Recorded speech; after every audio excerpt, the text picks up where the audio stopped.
The first time Nolan saw the orc woman struggling up Mercy Hill with 4 burlap sacks hanging from her green arms. He was supposed to be halfway to the next village selling ribbon and dried herbs, but he pulled his cart to the roadside instead and jogged after her without thinking it through. "Let me take those," he called, already reaching for the nearest sack. She stopped and turned, her dark eyes narrowing beneath the brim of a worn straw hat.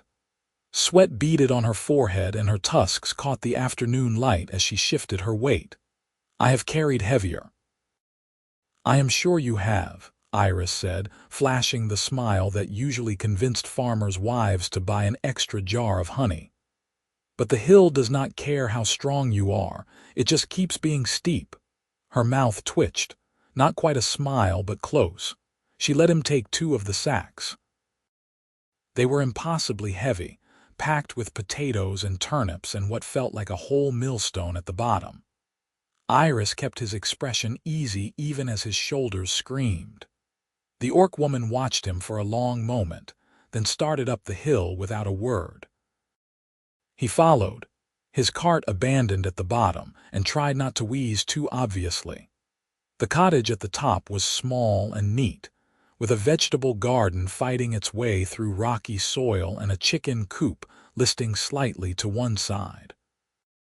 2 children sat on the porch steps, a girl of maybe 7 and a boy who could not have been more than 5. Both green-skinned, both watching with wide eyes as their mother approached with a stranger. "Mama, who is that?" the girl asked. "A man who does not know when to mind his own route," the orc woman said, but there was warmth in her voice. She took the sacks from Iris and set them inside the door. "Thank you." Nolan," he said, bowing slightly. "Peddler, occasional philosopher, and apparently a pack mule." "Kestra Wynne," she replied. "And these are my children, Emmerich and Ludmilla." The boy, Emmerich, waved. Ludmilla just stared. Iris tipped an imaginary hat to them both and started back down the hill, feeling Kestra's eyes on his back the whole way. The next week he was supposed to take the eastern loop through the mining towns, but he found himself on the road past Mercy Hill instead, arriving just as Kestra left the market with her arms full. This time she did not protest when he took the sacks, just raised one eyebrow and started walking. "You are off your route," she observed. "Routes are more like suggestions," Iris said. "Besides, I had a customer up this way who specifically requested my lavender soap." "Did you?" "Well, she will once she sees it." Kestra made a sound that might have been a laugh. They walked in silence until they reached the cottage, where the children were chasing chickens around the yard. Emmerich tackled his sister and they both went down in a giggling heap. "Gentle," Kestra called. "You will break something." "They look sturdy," Iris said. "They are. But the chickens are not." She took the sacks and paused. "You did not have to do this again." "I know," Iris said, "but it gave me an excuse to see if you would smile twice in 1 month." She did smile then, small and quick, before disappearing into the cottage. It became a routine without either of them deciding it should. Every few days, Iris would time his arrival to catch Kestra leaving the market, and every time she would let him carry her groceries up Mercy Hill. Sometimes they talked, trading small details about their days. Kestra worked as a seamstress, taking in mending and making simple dresses for the village women who would do business with an orc. Iris told her about the eccentric customers he met on the road, the man who only bought blue things, the widow who haggled in rhyming couplets. "You make it all sound like a grand adventure," Kestra said one afternoon as they climbed. "It is," Iris said. "Sometimes the adventure is boring, but it counts. And you never want to stop, to stay somewhere." The question caught him off guard. He looked at her profile, the strong line of her jaw, the way she kept her eyes forward. "I never had a reason to," he said carefully. She nodded but did not press. The children grew used to him. Ludmilla started waiting on the porch for them to arrive, running down the hill to meet them halfway. Emmerich showed Iris his collection of interesting rocks, each one carefully categorized by color and smoothness. Kestra watched these interactions with something careful in her expression, something that looked like hope held at arm's length. One evening, Iris stayed for dinner, then stayed to fix the chicken coop's list, then stayed to help Ludmilla with her sums because she was nearly in tears over them. When he finally left, the stars were out and Kestra walked him down to where his cart waited. "You do not have to keep doing this," she said quietly, "the groceries or the rest of it, any of it." Iris turned to face her. The moonlight made her skin look like jade. "What if I want to? Want is easy," Kestra said. "Staying is hard." There was history in those words, a weight that spoke of someone who had not stayed. Iris wanted to ask, but her posture had closed off, arms crossed over her chest. Instead he said, "Then I will have to prove I am better at hard things than I look." She almost smiled. "You look like you have never done a hard thing in your life." "Exactly," Iris said. "The element of surprise." He thought about that conversation for days. He thought about it while selling candles in the next village, while bartering for new stock with a traveling merchant, while sleeping under his cart because the inn was full. He thought about Kestra's careful walls and Ludmilla's gap-toothed grin, and Emmerich's complete trust that any adult would find his rocks as fascinating as he did. He thought about the way Kestra's shoulders relaxed when she saw him waiting by the market, and how that small shift in her posture made his chest feel too full. The next time he climbed Mercy Hill, he had a wooden horse for Emmerich and a slate with fresh chalk for Ludmilla. Kestra took one look at them and shook her head. "You do not need to buy their affection." "I am not," Iris said. "I am buying the joy of watching them open presents, completely selfish. You are ridiculous, I know." She let them keep the gifts. Summer deepened, and Iris started timing his routes to spend more days near Mercy Hill and fewer on the far roads. He told himself it was practical, that the villages closer to Kestra's cottage were more profitable anyway. He did not examine why he needed an excuse. The groceries got heavier as Kestra started buying enough to preserve for winter. Iris hauled sacks of beans and flour, crates of apples, great wheels of cheese. His arms grew stronger and his skin tanned, and somewhere along the way the shape of his life began to change, like a river slowly carving new channels. "You are here more than you are gone now," Kestra said one afternoon. They were sitting on her porch while the children played in the garden. "Does your business not suffer?" "I am managing," Iris said. It was mostly true. He had less stock than usual and his savings were thinner, but he was not starving. "Besides, I have been thinking about finding a permanent spot, setting up an actual shop instead of living on the road." Kestra's hands stilled on the shirt she was mending. "Where?" "I have not decided yet," Iris said, even though they both knew he was lying. She looked at him for a long moment, her dark eyes searching. Then she went back to her stitching. "You should think carefully. A shop is a commitment." "I know. And commitments to an orc family even more so." There it was, the thing neither of them had named directly.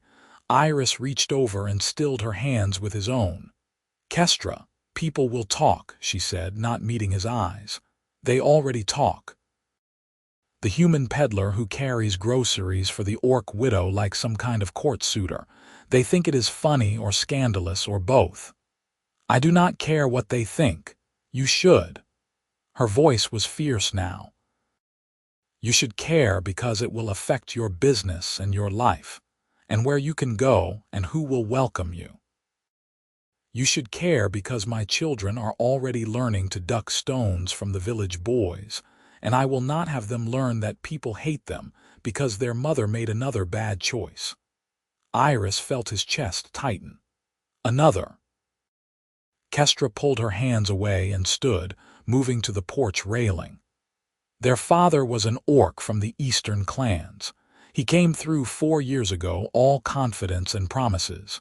Said he would stay, said he wanted a family, said everything I wanted to hear. I believed him. She laughed, bitter. He left a month after Emmerich was born, did not even wait to see if the baby would live through the winter. Kestra, I am not, how do I know? She turned to face him, and her expression was raw. How do I know you are not just playing at this until you get bored? You are a peddler, Iris. You have been on the road your whole life. What happens when winter comes and you remember how much you hate being trapped in one place? Iris stood too. I would never do that to them. To you. You do not know that, Kestra said. Neither do I, and I cannot risk it. I cannot let them fall in love with you only to watch you leave. Then what do you want me to do? Iris heard the frustration in his own voice. Stop coming. Stop helping. Pretend I do not care about you. The words hung in the air between them. Kestra's eyes widened slightly, and Iris realized what he had just admitted, the thing he had been dancing around for months. Yes, she said quietly. Maybe that would be easier. Iris left without carrying her groceries the next week. He watched from the bottom of Mercy Hill as she struggled up with her sacks, watched Ludmilla run down to help, watched them disappear into the cottage.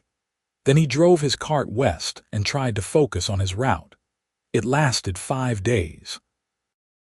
He sold nearly nothing because he could not focus on his pitch, could not summon the charm that usually made coins appear. He slept badly and ate worse, and on the 5th day he turned his cart around and drove straight back to Mercy Hill. Kestra was hanging laundry when he arrived. She saw him coming up the path and her hands froze on a small shirt. I am not leaving, Iris said before she could speak. I am not him, and I am not going to disappear when things get hard. I know you do not believe me yet, and that is fair, but I am going to prove it. Iris, I found a shop, he said. In the village at the bottom of the hill. Old Miller's place, the one that has been empty since he died. His daughter will rent it to me for reasonable terms. I am signing the papers tomorrow. Kestra slowly lowered the shirt. You are staying. I am staying, Iris confirmed. No more traveling routes. No more sleeping under the cart. I am opening a permanent shop and I am going to be here every day whether you want me or not. That is absurd, Kestra said, but her voice shook. You do not change your whole life for someone who will not even let you court her. Watch me. They stared at each other across the laundry line. Then Kestra said, the children will be devastated if you leave. I know. They have already started depending on you. Emmerich asks where you are when you are gone too long. Ludmilla sets 4 places for dinner. I know, Iris said again, softer. I cannot protect them if you break their hearts. You will not have to. Kestra closed her eyes. When she opened them again, they were wet. I want to believe you. Then believe me, Iris said. Or do not, and let me prove it anyway, but I am not going anywhere. He signed the papers the next day. The shop was small and dusty and perfect, with a storeroom in back and living quarters above. He spent a week cleaning and painting, building shelves and sorting his stock into some kind of order. Kestra did not come by, but the children did, racing down the hill after their lessons to watch him work. Are you really staying forever? Ludmilla asked, perched on the counter while Iris arranged jars of preserves. That is the plan, Iris said. Good, she said firmly. I like you better than Mama's old friends who visit sometimes. You are funnier. Emmerich was examining the wooden shelves with the intensity he usually reserved for his rocks. Can I help paint, if your mother says yes?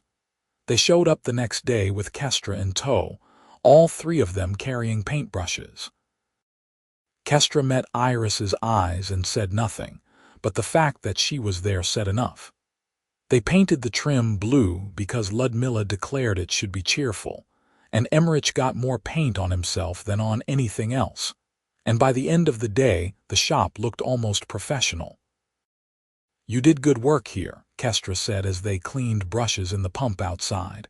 The children were chasing each other around the square, tired and giddy. "I had good help." She bumped his shoulder with hers, a brief touch that felt monumental. "I am still scared." "I know. But I am willing to try." Slowly. Iris felt something loosen in his chest, some knot he had been carrying since the day she told him to leave. "Slowly is good. I can do slowly." The shop opened on a bright autumn morning with a line of curious customers that stretched around the corner.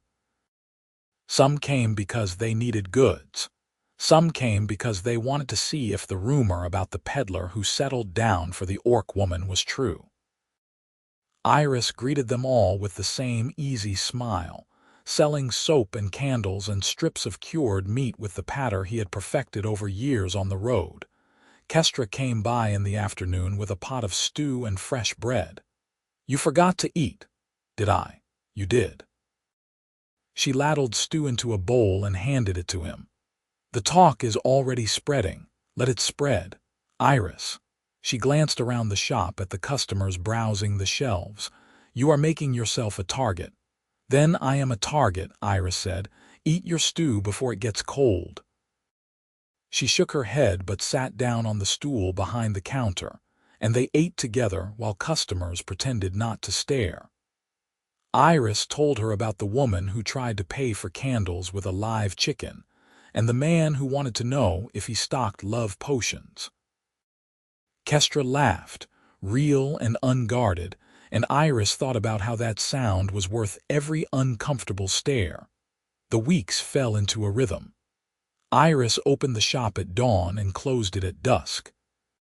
He carried Kestra's groceries up Mercy Hill 3 times a week, had dinner with the family twice a week, helped Ludmilla with her lessons every week, and listened to Emmerich explain the difference between river rocks and mountain rocks at least once a week. Slowly, so slowly, the careful walls around Kestra began to lower. She let him kiss her for the first time on a cold evening in late autumn, after the children were asleep, and they were sitting on the porch watching the stars. It was soft and brief, and when they pulled apart, Kestra's eyes were bright. "I am still scared," she whispered. "I know," Iris said, "but I am here anyway." Winter came and Iris did not leave. He closed the shop during the worst storms and climbed Mercy Hill with supplies, staying to make sure the cottage stayed warm and dry. He fixed the roof where it leaked and reinforced the chicken coop against the wind, and taught Emmerich how to carve simple shapes from wood scraps. "You are good with them," Kestra said one evening. They were washing dishes while the children built a fort from blankets in the corner. "Better than I expected." "I like them," Iris said simply. "They are good kids." "They are," Kestra agreed, "even when they are terrors, especially then." She smiled and handed him another plate. Outside, snow fell in thick white curtains, burying the world in silence. Inside, the cottage was warm and bright and full, and Iris thought about how he had spent most of his life searching for something he could not name, and how strange it was to find it at the top of a steep hill with an orc woman who had every reason not to trust him. The moment happened on an unremarkable afternoon in early spring. Iris had closed the shop early to bring supplies up Mercy Hill, his arms full of flour and eggs, and a precious bottle of vanilla extract he had traded for at great personal cost. The children were playing in the yard, muddy and wild after a week of rain. He climbed the porch steps and knocked on the doorframe, a courtesy he still observed even though Kestra had told him a dozen times to just come in. Emmerich looked up from where he was showing Ludmilla a beetle and shouted, "Dad, did you bring the licorice you promised?" The world stopped. Iris froze with one foot on the porch. Emmerich froze, his small face going uncertain as he realized what he had said. Ludmilla gasped, one hand flying to her mouth. Inside, something clattered to the floor. Kestra appeared in the doorway, her face pale beneath her green skin, her dark eyes enormous.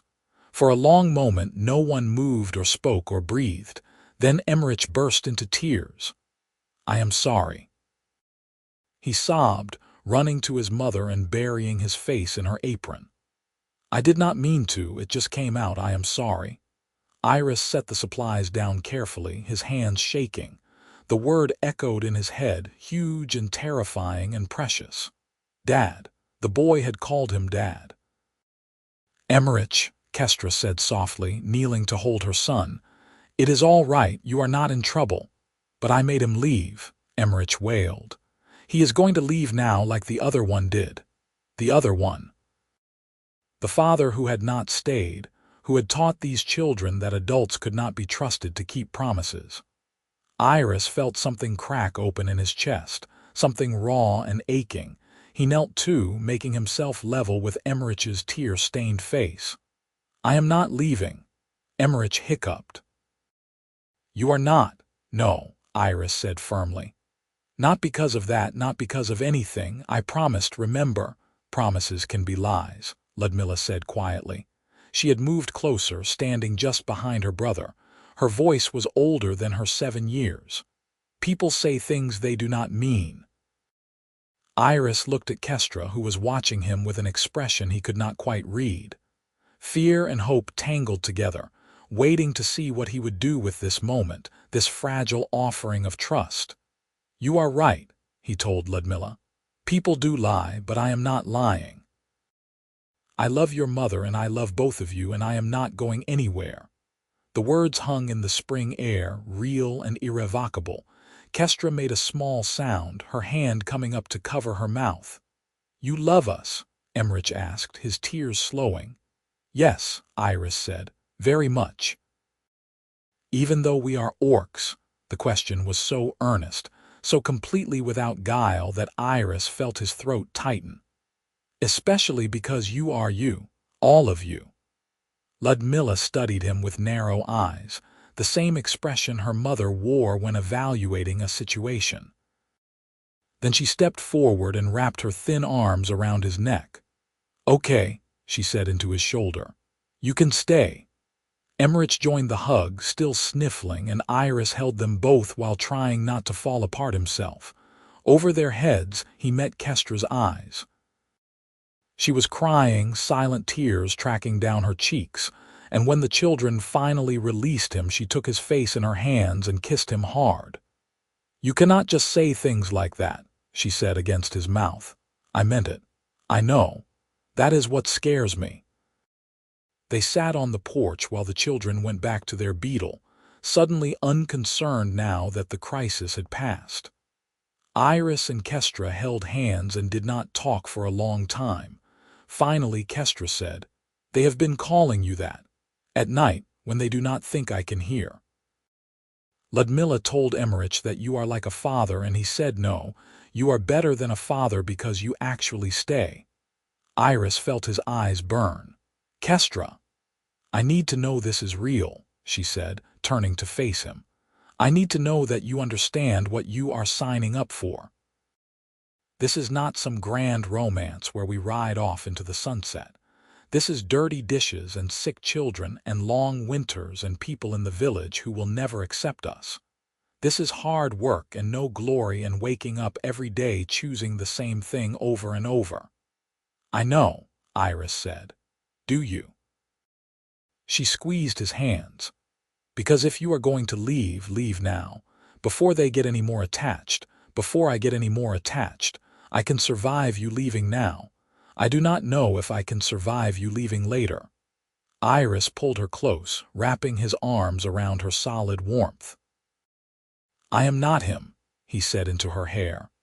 "I know you keep waiting for me to turn into him, but I will not. I do not want the sunset. I want the dishes and the winters and the choosing. I want every boring, difficult, beautiful day of it." Kestra shook in his arms, and he realized she was crying in earnest now, great shuddering sobs that she tried to muffle against his chest. He held her and let her break, this strong woman who had been carrying the weight of her fear for so long. When she finally pulled back, her eyes were red and her face was blotchy, and Iris thought she had never been more beautiful.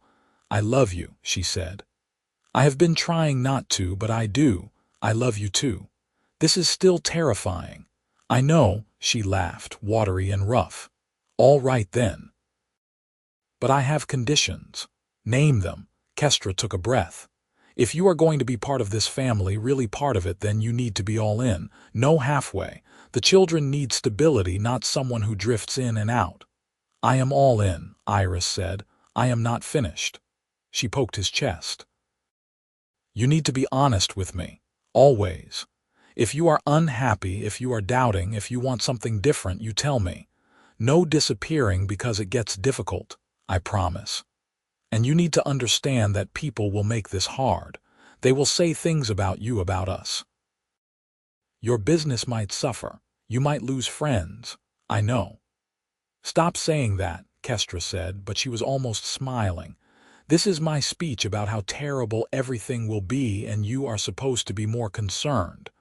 Iris kissed her forehead. "I am appropriately concerned. Also completely certain. Can both be true? I suppose they have to be." They sat together as the sun lowered, watching Ludmilla try to teach Emmerich how to catch the beetle without hurting it. The children's laughter floated across the yard, bright and uncomplicated, and Iris felt the shape of his future settling into place like a key turning in a lock. "I want to do this right," he said. "Court you properly, I mean, with your permission and the children's." Kestra raised an eyebrow. "You have been courting me for months." "I have been flirting and hoping," Iris corrected. "But I want to do it with intention. I want everyone to know I am serious." "Everyone already knows," Kestra said dryly. "You gave up traveling to open a shop at the bottom of my hill. You could not broadcast your intentions more clearly if you hired a herald." "Still," Iris said, "I want to do this right, for you and for them." Kestra looked at him for a long moment, then nodded.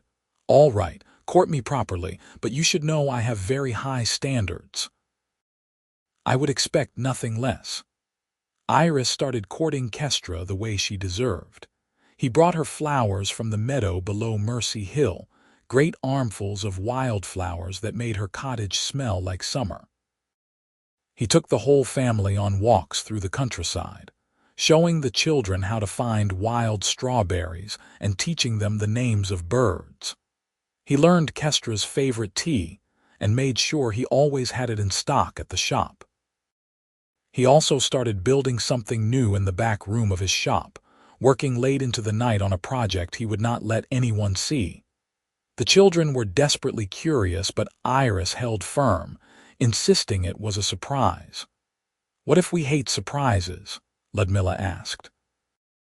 "Then I am in trouble," Iris said cheerfully. The talk in the village intensified.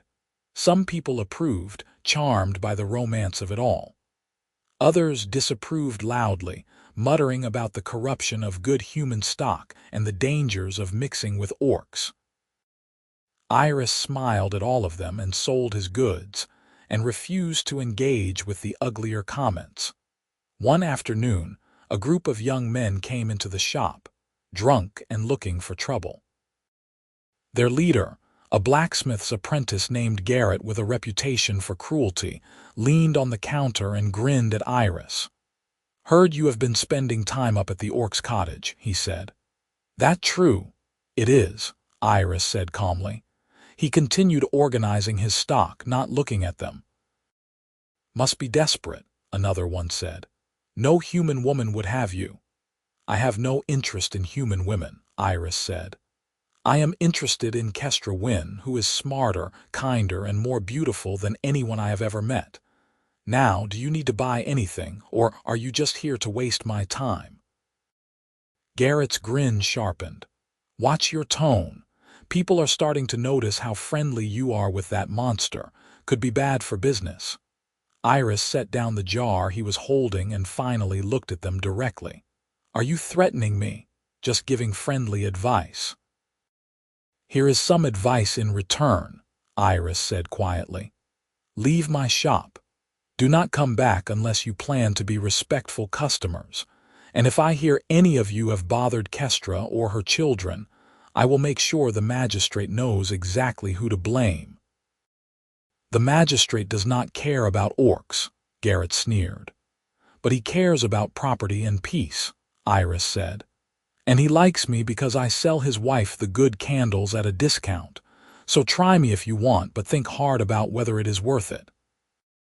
They left, but not before knocking over a display of soaps on their way out. Iris cleaned it up and tried not to think about how that confrontation could have gone worse, how easily threats could become violence. He told Kestra about it that evening. She listened with a tight expression and then said, "This is what I meant. It will not get easier." "I know," Iris said, "but I am not going to hide what we are to each other. That would be worse. For you, maybe. I have been hiding my whole life. Then maybe it is time to stop." Kestra looked at him, something fierce and vulnerable in her expression. "You make it sound simple." "It is not simple," Iris said, "but it is right." Spring turned to early summer and Iris's secret project in the back room neared completion. He spent hours sanding and painting, getting every detail perfect. When it was finally done, he stood back and examined his work with satisfaction. Then he did something he had been planning for weeks. He closed the shop early one afternoon and climbed Mercy Hill, where Kestra was in the garden with the children. They all looked up as he approached, curious about the unexpected visit.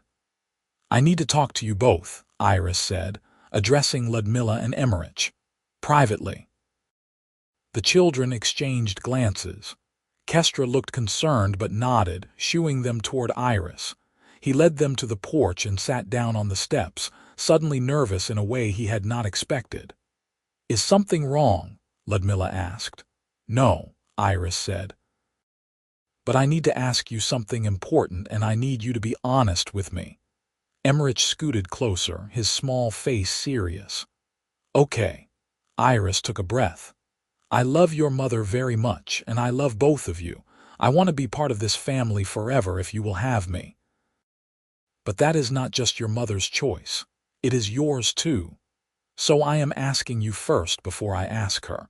Would it be all right with you if I stayed, if I became part of your family for real?" Ludmilla's eyes went very wide. "You want to marry Mama?" "I do," Iris said, "but only if you both agree. You have already had one person leave you. I do not want to be another decision made about your lives without your permission." Emmerich threw himself at Iris, wrapping his arms around him in a fierce hug. "Yes, yes, yes, yes." Ludmilla was more cautious, studying Iris with that same evaluating look. "You promise you will not leave? Ever, I promise," Iris said. "I am not perfect and I will make mistakes, but I will never leave you on purpose. You are stuck with me." She nodded slowly and then she smiled, real and bright. "Okay, you can marry Mama." "Thank you," Iris said, and meant it more than he had meant almost anything. They ran to tell Kestra, who was still in the garden, and Iris followed at a more sedate pace. When he reached her, she was kneeling in the dirt with tears on her face and both children talking over each other trying to explain. "Is this real?" she asked when she saw him. "Very real," Iris said. He took her dirty hand and helped her stand. "Kestra Wynne, I am asking you in front of your children and the chickens and anyone else who cares to listen. Will you marry me? You do not have a ring," she said, laughing and crying at the same time. "I have something better," Iris said, "but you have to say yes first." "Yes," Kestra said. "Yes, you ridiculous man. Yes." He kissed her while the children cheered and the chickens clucked indifferently and the sun beat down on Mercy Hill. When they finally pulled apart, Kestra was grinning. "What is this thing that is better than a ring? You will see," Iris said. "Tomorrow. All of you." The next day he brought them to the shop and led them to the back room. He had covered his project with a sheet, and now he pulled it away with a flourish. It was a table. large and sturdy, made from oak he had traded for at considerable expense, with 4 chairs carved with simple designs. In the center of the table, burned into the wood with careful precision, were 4 names: Kestra, Ludmilla, Emmerich, and Iris. "A family needs a table," Iris said. "So we can eat together. So we have a place that is ours." Kestra covered her mouth with both hands. Ludmilla ran her fingers over the carved letters of her name, her expression wondering. Emmerich climbed into one of the chairs and announced that it was perfect. "You made this," Kestra said. For us, Iris agreed. "I figured we could put it in the cottage or here if you would rather. I'm going to add rooms above the shop anyway, make proper living quarters. But wherever we end up, we will have a table." Kestra kissed him, deep and thorough, and whispered thank you against his mouth.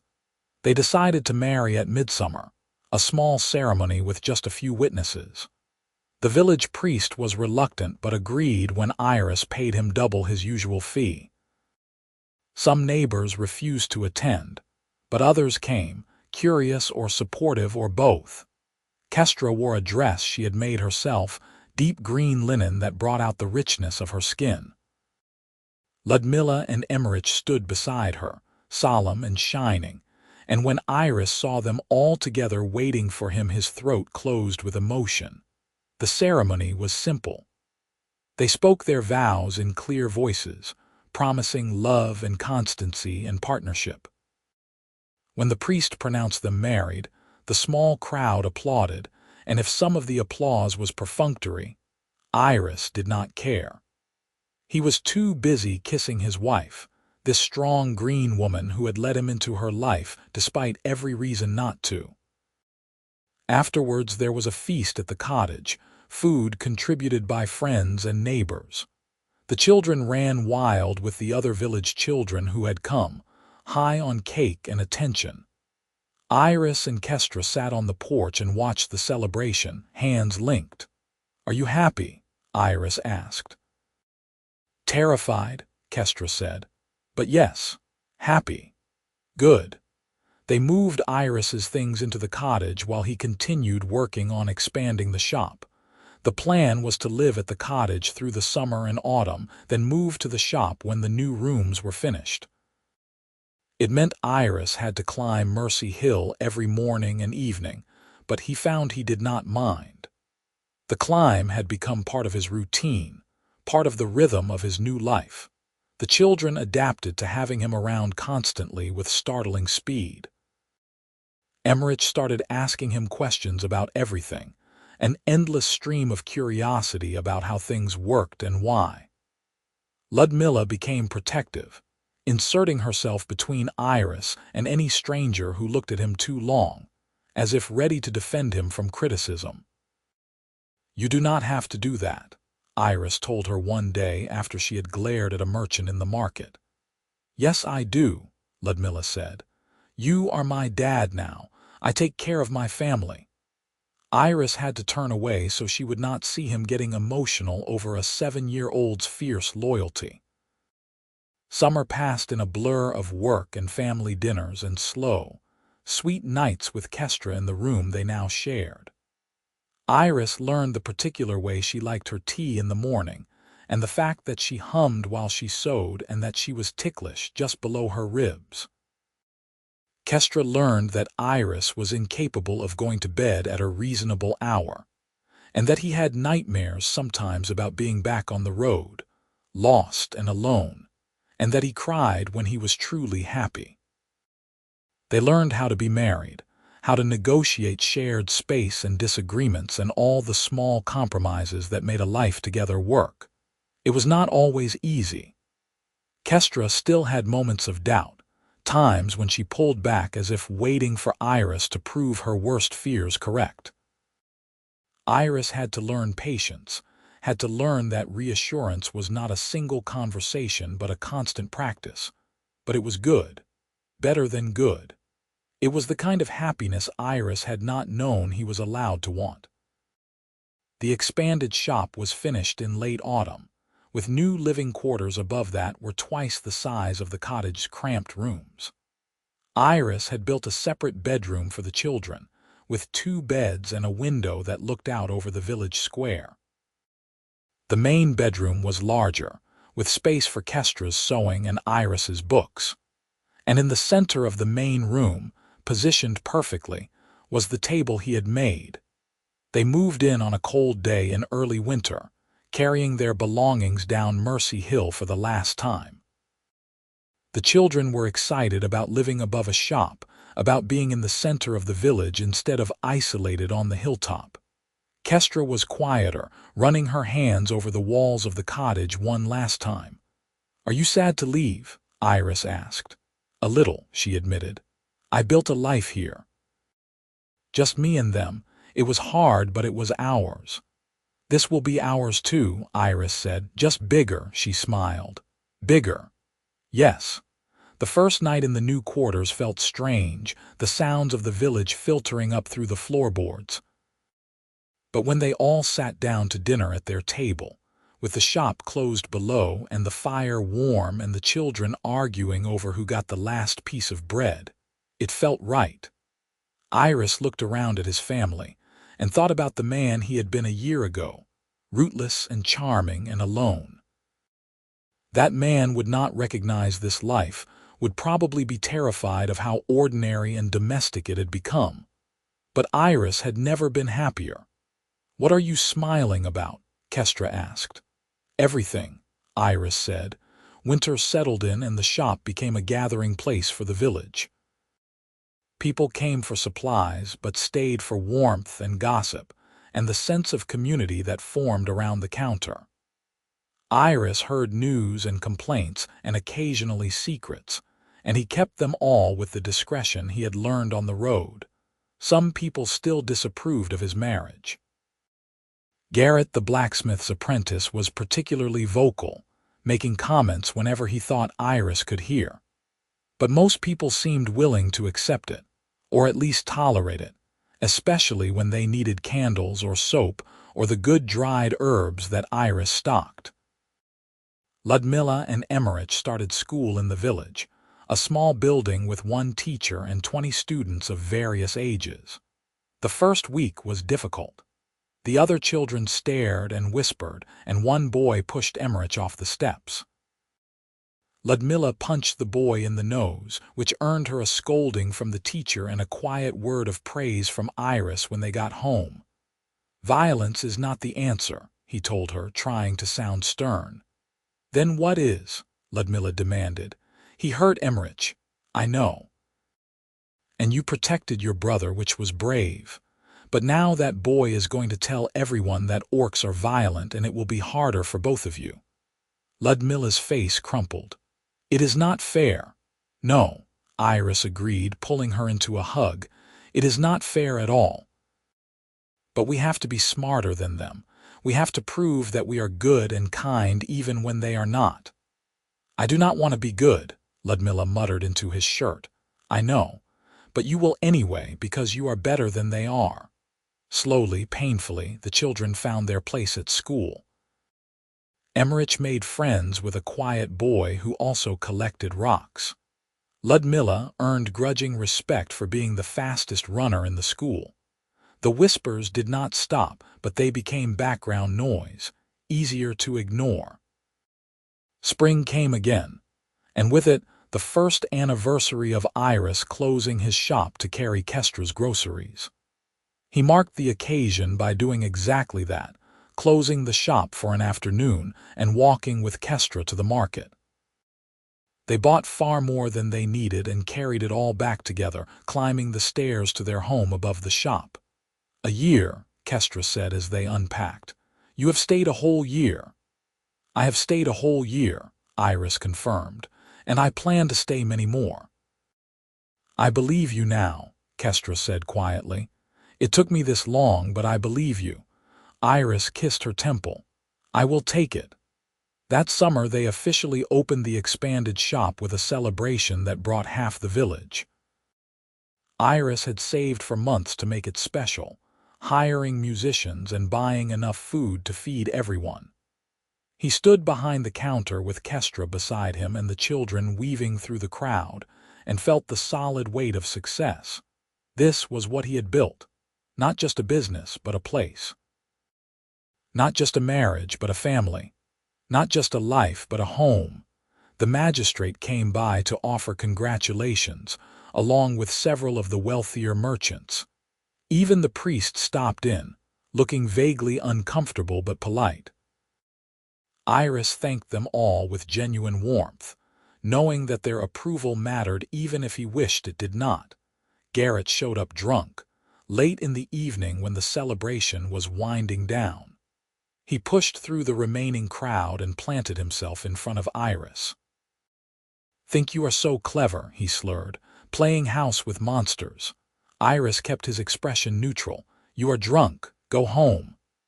"I am telling the truth is what I am doing," Garrett swayed. "Everybody knows it is wrong. You and that orc and those half-breed children. It is not natural." Kestra appeared at Iris's elbow, her face carefully blank. "You should leave." "Or what?" Garrett sneered.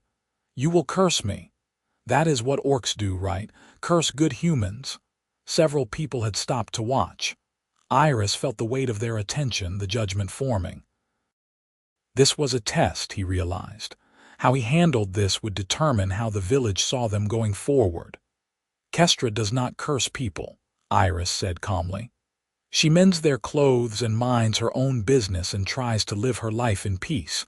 But you already know that. You are just angry because your own life is small, and you need someone to blame."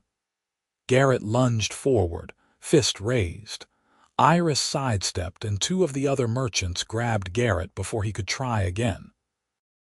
The magistrate, who had been watching from across the room, strode over with authority in every line of his body.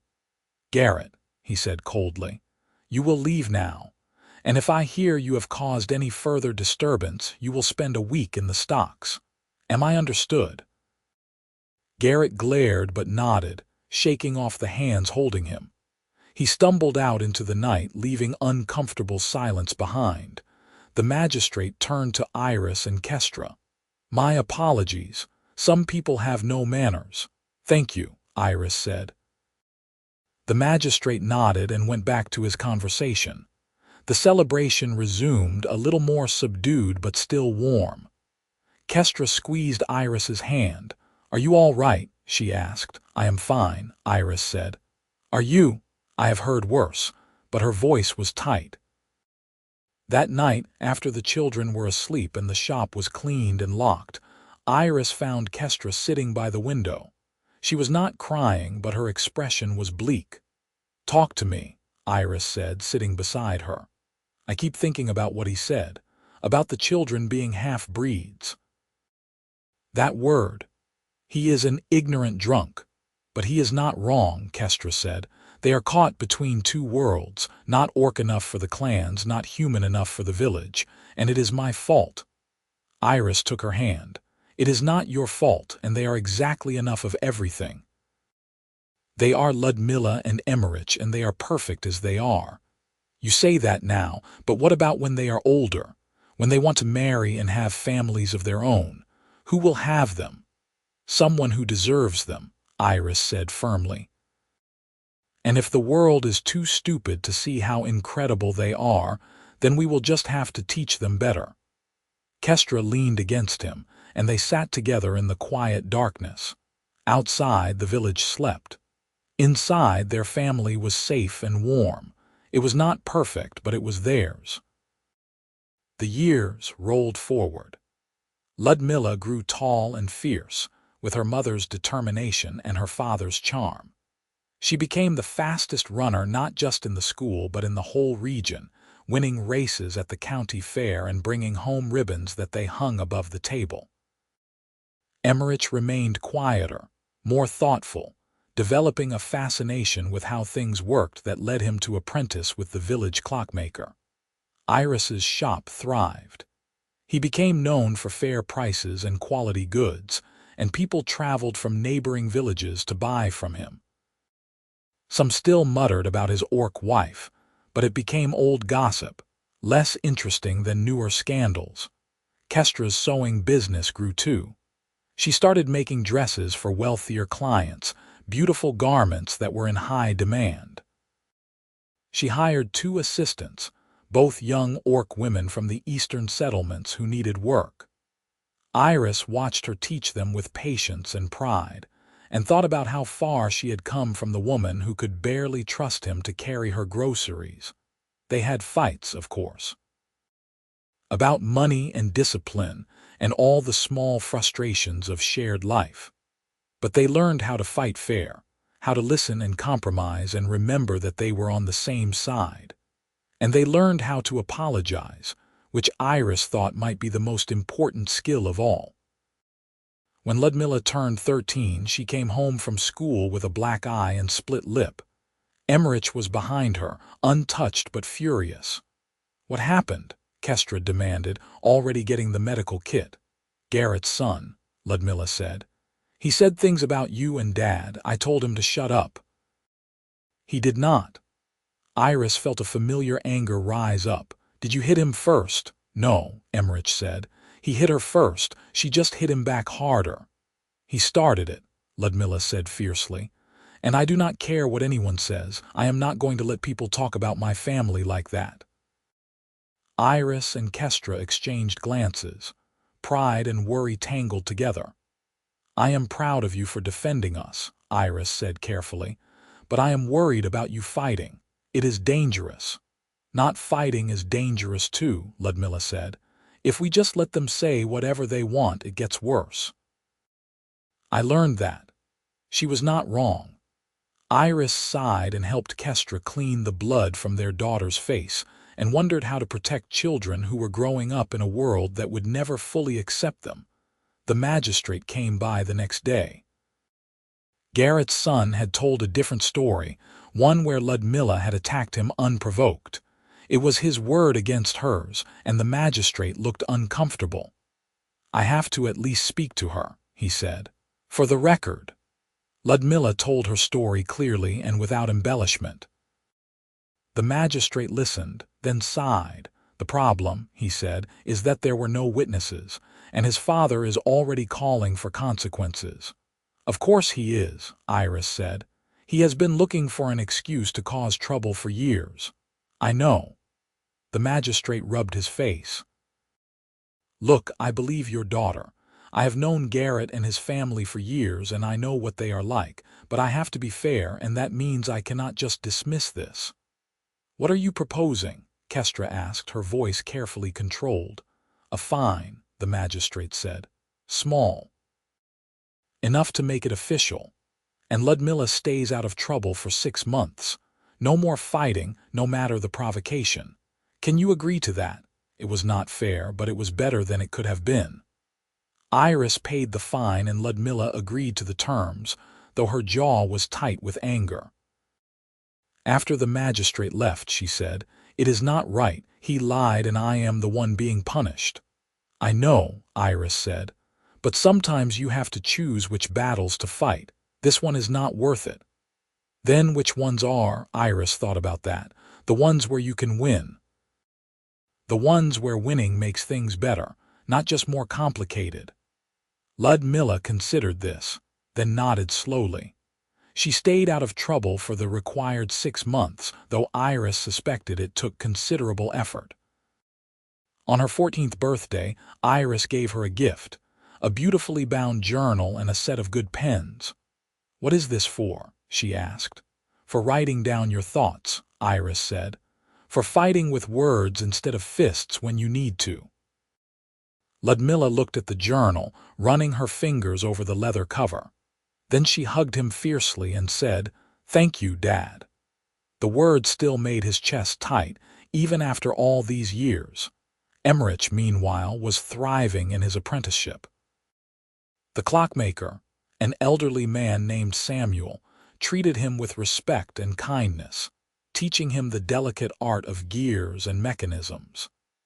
Emmerich would come home covered in oil, his eyes bright with excitement, describing the clock he was helping to build or the music box he had repaired. "He has a gift," Samuel told Iris and Kestra. A real understanding of how things fit together. You should be proud. They were, overwhelmingly, fiercely proud. When Ludmilla turned 15, she announced that she wanted to leave the village for a year, to train with a famous runner in the capital city. Iris's first instinct was to say no, to keep her close where he could protect her. But Kestra touched his hand and said, "She is ready." They let her go, though it hurt more than Iris had expected. The cottage felt too quiet without her sharp laughter and fierce energy. But she wrote often, long letters describing her training and the city and all the things she was learning. And when she came back a year later, she was somehow more herself than ever, confident and capable and ready to take on the world. Emmerich finished his apprenticeship at 17, and Samuel offered to leave him the shop when he retired. It was an incredible opportunity, a future handed to him. Emmerich accepted with tears in his eyes. That night, the whole family celebrated at their table. Iris looked around at these people he loved, at the children who had grown into remarkable adults, at Kestra, who was still the most beautiful person he had ever seen, and felt the weight of years and choices and love. "What are you thinking?" Kestra asked.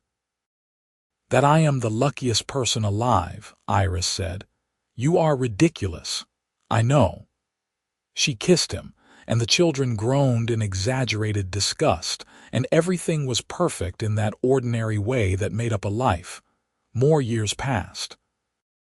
Ludmilla married a kind human man from the capital, someone she had met during her training. They had a small wedding in the village, and if some people muttered about more mixing of blood, more people celebrated. Emmerich took over the clock shop and married a young orc woman named Hannah, and they had a baby girl who was the most beautiful thing Iris had ever seen. Becoming a grandfather was surreal.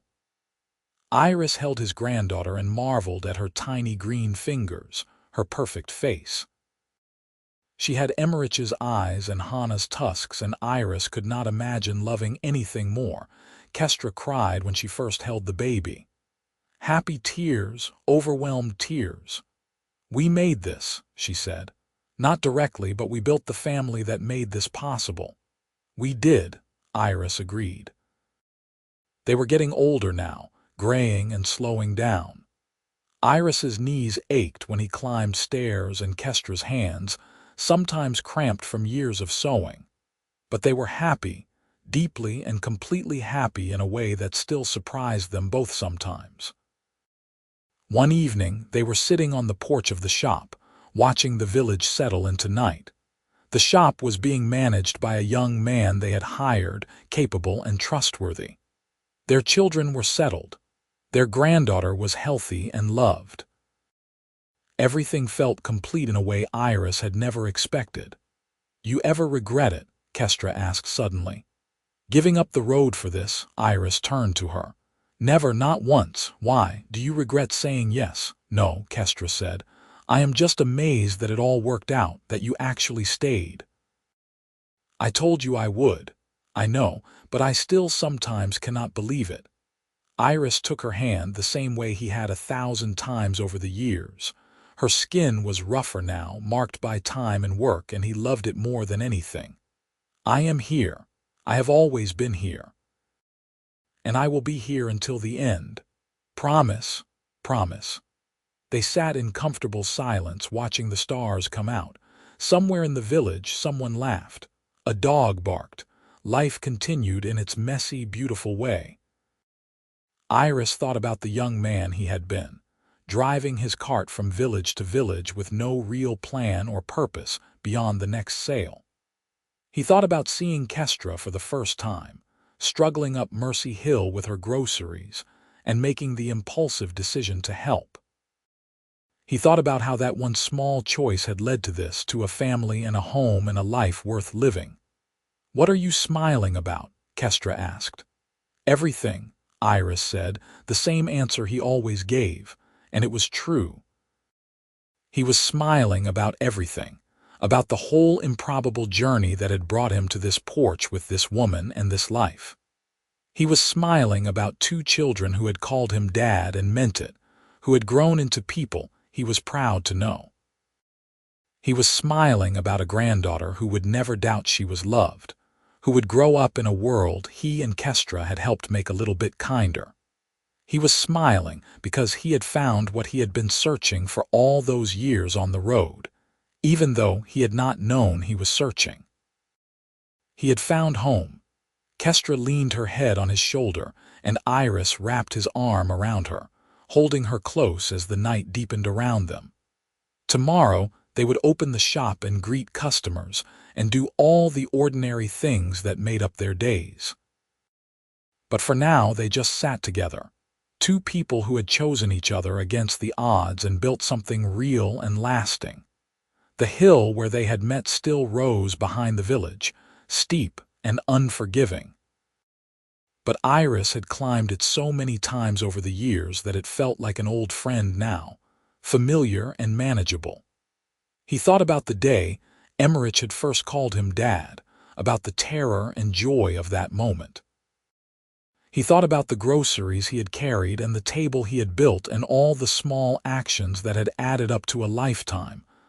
"I love you," he said into Kestra's hair. "I love you too," she murmured back. They stayed there until the night grew cold, reluctant to leave the perfect stillness of the moment. But eventually they went inside, climbing the stairs to the quarters above the shop, to the bedroom they had shared for so many years. They got ready for bed with the easy familiarity of long practice, and when they lay down together, Iris pulled Kestra close and felt her breath slow into sleep. He stayed awake a little longer, listening to the sounds of the village outside and the gentle rhythm of his wife's breathing. He thought about luck and choice and the mysterious alchemy that turned a chance meeting into a family. He thought about the road not traveled and felt no regret, only gratitude. Eventually, sleep claimed him too, and he drifted off with a smile still on his face, safe in the knowledge that tomorrow would bring more of the same blessed, ordinary joy. More customers and conversations, more family dinners at the table with their names carved into the wood, more moments of looking at Kestra and marveling that she had chosen him back. It was a good life, better than good. It was everything he had never known to want, handed to him one grocery bag at a time, one step up Mercy Hill after another. And he would not trade a single moment of it for anything in the world.